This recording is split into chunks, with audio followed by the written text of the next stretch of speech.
Hello everyone, and today I'm going to show you a little bit about the process API that you can use in C. So here is a basic C file, main.c, and basically we're just going to include some headers here. So starting from a basic file, we're going to include the stdio.h header for basic input-output, and then we're going to include the unist.d.h header file for the process API, and some other POSIX stuff I think is included. And then we're going to include sys-wait.h for the wait syscall, the library wrapper, and we also need to include stdlib for the exit success, exit failure macros, and some other helpful utilities. It's just a good header to have for any program really. stdlib. That's like how you get memory management and all that stuff. But anyway, and then that's it for the headers, I think. So now we're just gonna make a basic. So what we're gonna test is what happens when we have a parent process and a child process access a file that's open concurrently. And if you're new to processes, basically, so in your operating system, anytime you run a program, the OS needs to create a process out of that program so that it can execute and use the CPU. I'm using WSL, so I guess maybe I can't see all of my processes, but if we go, I'm also on Windows, so if we go to the task manager, you can see everything that's running. Whoops. If we go to here, we can see that we have 241 processes, and that is essentially how many programs are running. And each program, and I guess programs could have multiple processes, but those are also going to be separate programs that are running, or separate instances of programs.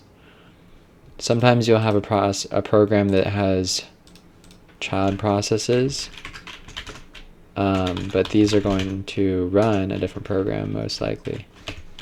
So your operating system needs to basically allocate some memory and set up all the facilities so that your program can run, but we can also initiate new processes from a C program. And so the way we do that is we use the fork call.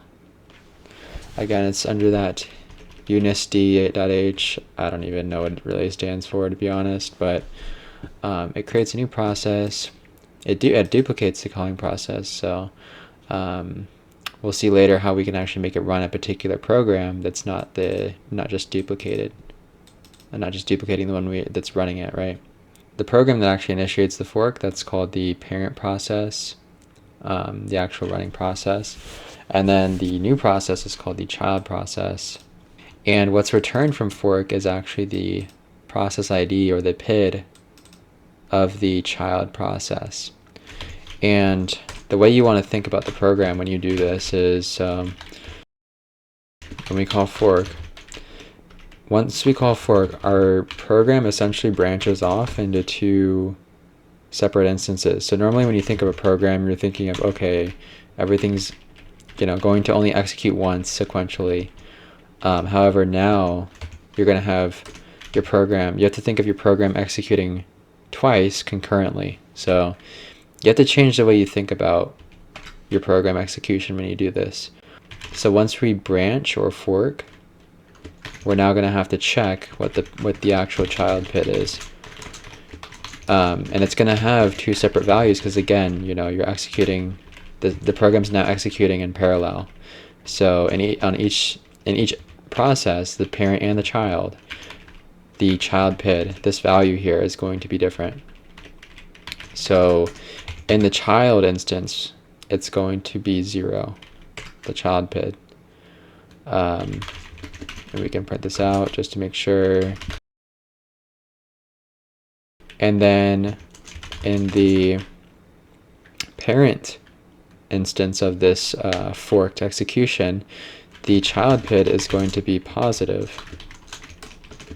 So it could be any positive number because the parent could be any, usually it's related to, the actual value itself is related to whatever the process ID of the parent is, and that's just going to be dependent on your platform and your operating system, right?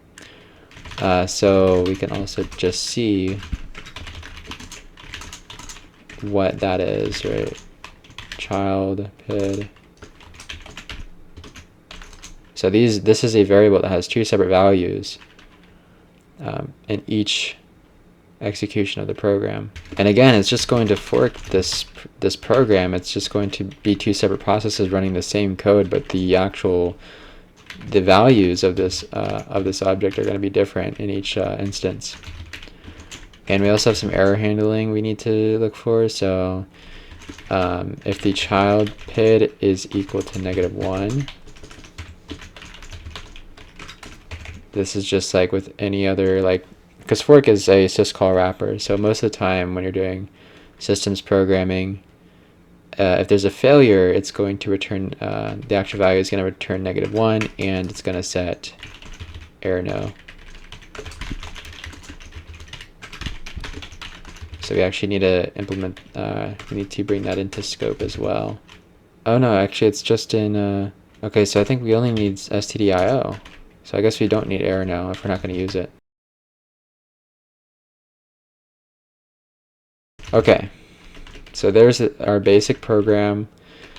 We're forking the process into two instances. One is called the parent, one's called the child. We check. This branching here is basically how we distinguish the fork process. How we can actually run code conditionally based on which fork we're in, which instance we're in. This branching here basically represents the fork itself, if you think about it. The difference is each branch, the first two branches are actually running at the same time. That's kind of how you want to think about this.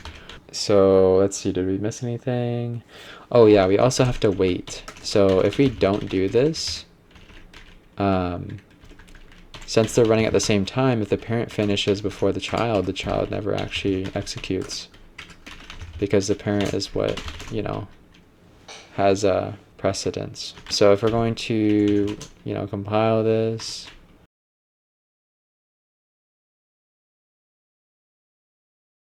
okay, and then let me just make sure, actually, did we forget something?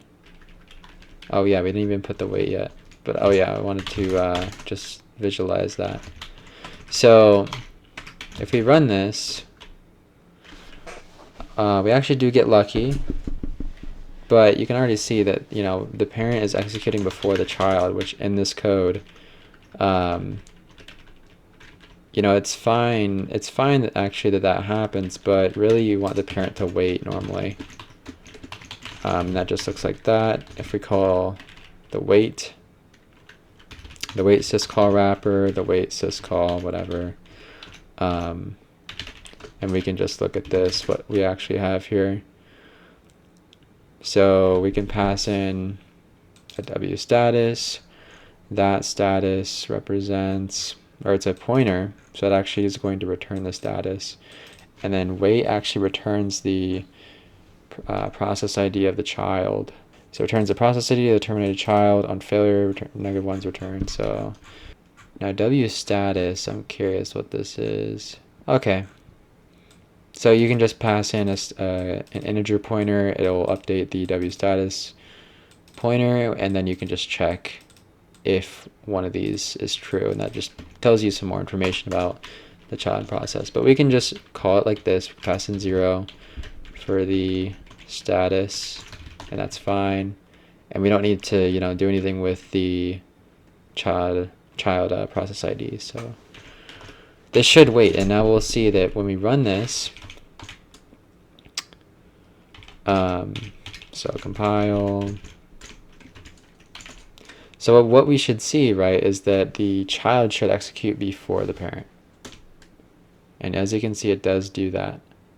What you'll also notice is that we actually have a different process ID, because that is the OS determining the PID whenever, because each time you execute the program, it's making a new process.